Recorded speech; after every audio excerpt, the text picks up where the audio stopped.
Now, after understanding bag-of-word approach, let's understand what is term frequency, inverse document frequency matrix.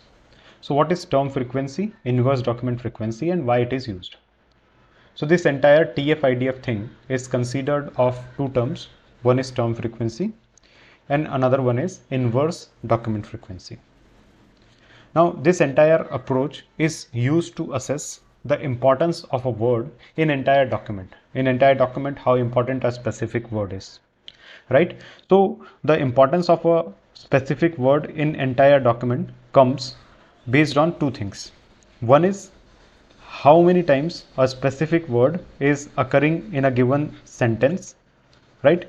If the specific word is coming multiple time in a specific sentence, like here, if it is coming multiple time, that means this word is important for this entire line, right?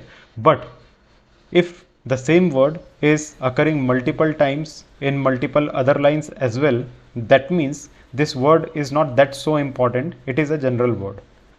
It is not that so important, right? For an example, if we are taking a stop word like is, so the word is going to come everywhere,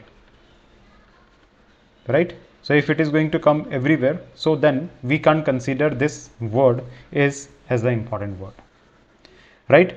But if we have a word TDF, or maybe if we have a word, let's say content filtering, content based filtering, so content based filtering is coming multiple time in a specific sentence, then we can assess that this entire sentence is talking about recommendation system or content based filtering, right? So that is the balance that we have to strike while analyzing a document. Is we should be having some word, we should be capturing some words who are coming multiple time in a given line or given sentence, then they are important. But at the same time, we have to assess that whether the same word is occurring multiple time throughout the document. If it is coming multiple time throughout the document, then it is something is not very important. It is a general word, right? So that is that assessment is being done by TF IDF.